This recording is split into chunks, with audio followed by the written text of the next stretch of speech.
Hi, this is TJ from TJTrue.com, bringing you the tips and strategies to create, grow, and preserve your Black generational wealth. And before we get into this video, if you would hit the like, the subscribe, and the notification button, that would help me out a bunch. And let's get into it. So, today I want to talk to you about creating generational wealth through passive income, specifically multiple income streams. Like, as you know, or as you should know, generational wealth in the black community is stagnant, almost non existent.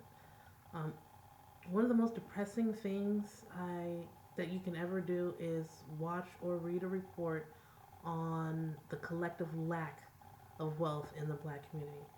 And that's not the worst thing.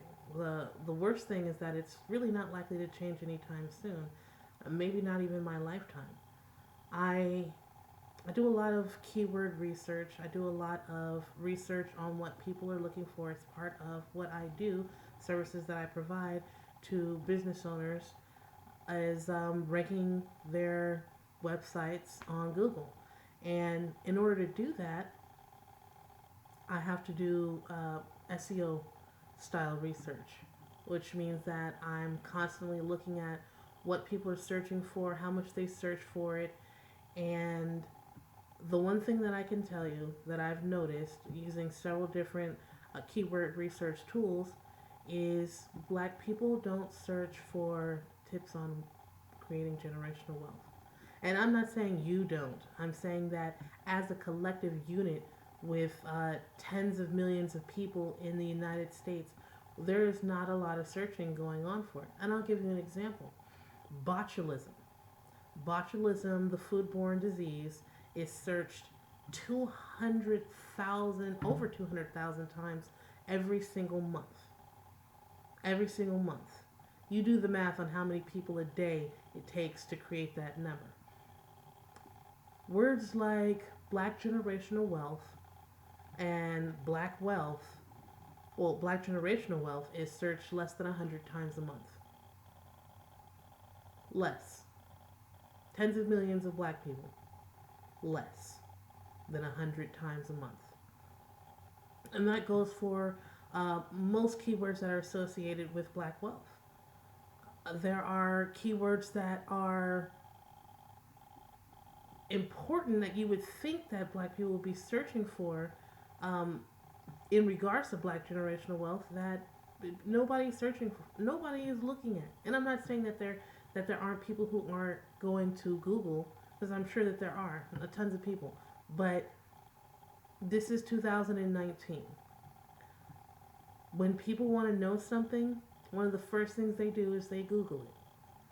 They Google tons of things, not just their porn collection or botulism, but they search on, what's the best racket or piano or car, or what's the newest this or that. And nobody is really searching for things that contribute to black generational wealth. That being said, it's still one of the most important things that we can focus on. One of the things that we should be obsessed with. So each one teach one, someone tell somebody else, be obsessed with black generational wealth. Because it affects you, it affects your children, it affects your nieces and nephews, and it affects the next couple of generations after you're gone. What you don't want to do is be the contributing factor to black people 100 years from now being in the same position that black people are in right now. We had more wealth back in the, we had more wealth right after slavery was repealed than we do now. So please understand that. It's just ridiculous. But, and that's, I'm sorry, I didn't mean to get preachy. It hurts. But when I speak of black generational wealth, let me be clear. Like, I'm not talking about an insurance policy, not just an insurance policy that maybe your grandmother left you or a house that your mother left you. I'm not just talking about those things that cannot be defined only by what's left behind financially or physically. Like everything, you can only create black generational wealth if you have the proper mentality. And that's something that we also need to be leaving behind to our children and grandchildren. We need to be embedding it into their mind, the importance, the knowledge of how to grow wealth, and the diligence to preserve and pass it down. I have an article that I'll link below that talks about the principles of wealth creation, and I suggest you look that up and check that out and see if you understand what's going on. But without the core principles, you are less stagnant. You're letting money fall in and out of your hands, and there's nothing that's being preserved for the next generation. After you understand the entire principles of wealth creation, then you have to make a strategy for managing your wealth for your legacy. It's important, and it gives you a blueprint on what you need to be doing in order to fulfill that goal, to create that wealth for your future generations. And I also have an article about that, and I do want you to read it. Like, all of this is just free. I just want you to have the information. I want you to work on it. I want you to be obsessed with it like I am. I want you to tell other people about it so that they can be obsessed. Because it's, if you help another person grow their wealth and you grow your wealth, at the end of the day, if you need somebody to invest in a business venture that you have, you've already made one friend, you know what I mean, who might have the funds, who can help you. You've already passed on the knowledge so they know the importance of helping you.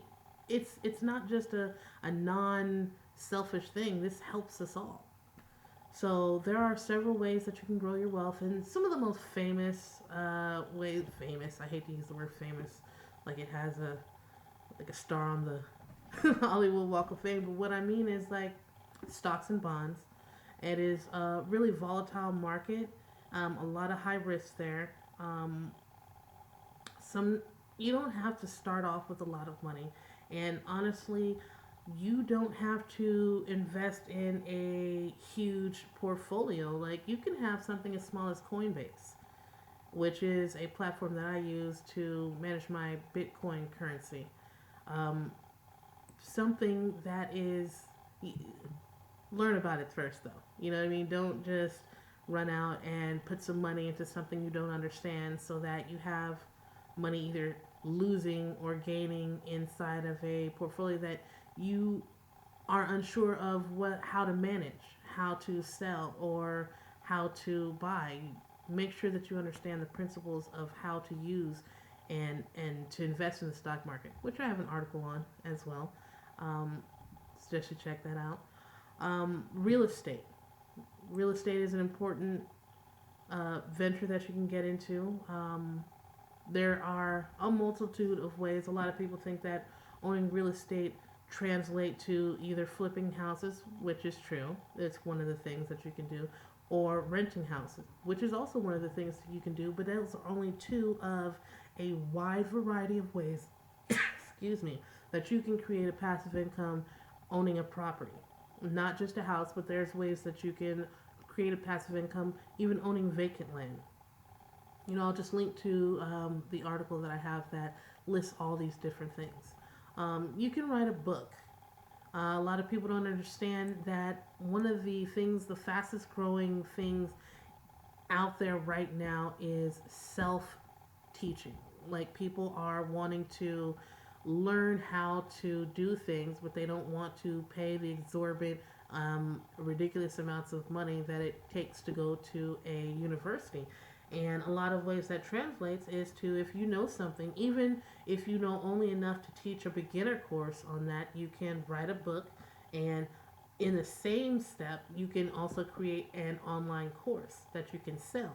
Now, both of these things can create passive income for you, because once you create them and you set them up online, people buy, and it's digital product. So people are buying it, the money is coming to you, and you don't have to do anything.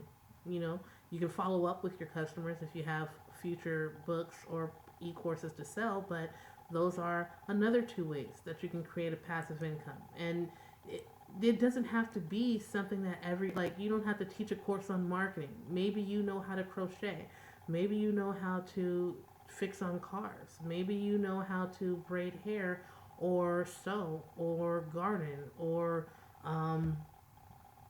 wire something. You know what I mean? Maybe you know about electromagnetics and you want to teach somebody something. You everything you know, maybe you know how to cook. Everything you know is something that you could teach to somebody else, something that another person might potentially buy.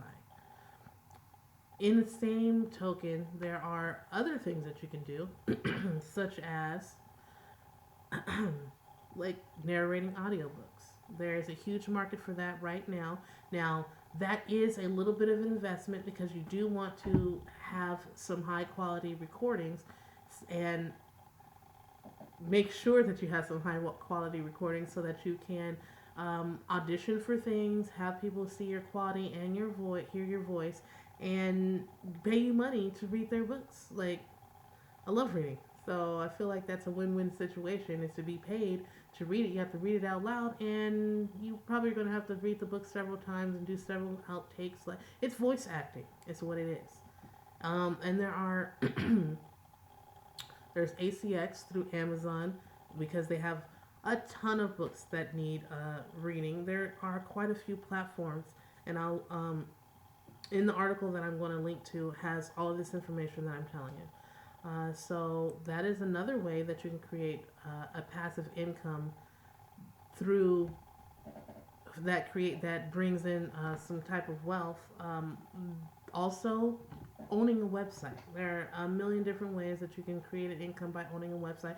Not only can you use your website as a platform for the things that I mentioned before, but you can create a website that shows funny memes or you have opinions on stuff and you just write a blog or whatever you're doing, you can have ad revenue on your website where people come to your website and if they see an ad and they click on it, you get paid for it. It's a form of affiliate marketing, basically, is what it is. But there are a multitude of different ways why owning a website can bring you in a passive income. Let's see, music, licensing music, writing songs, like all of these things. We all know about these things. Music is one of the most prevalent points in the black community. So we all know about songwriters who become famous through songwriting, or become famous from singing one song, but they spent like 20 years making millions of dollars writing songs for other people. Songwriting is never going to go out of style if you have a creative flair and you have a way with words and you understand about how to market yourself. Songwriting, of course. You can create an app if you have any type of programming experience, or you don't even have to have the programming experience. If you are willing to pay somebody else to make the app, you can have them make the app for you and then sell it yourself. Print on demand, objects, t shirts, mugs. If you know some witty phrases that you can get or use without copyright and trademark infringements or images or whatever, you can sell those on your website or advertise it in different ways. But you don't have to do a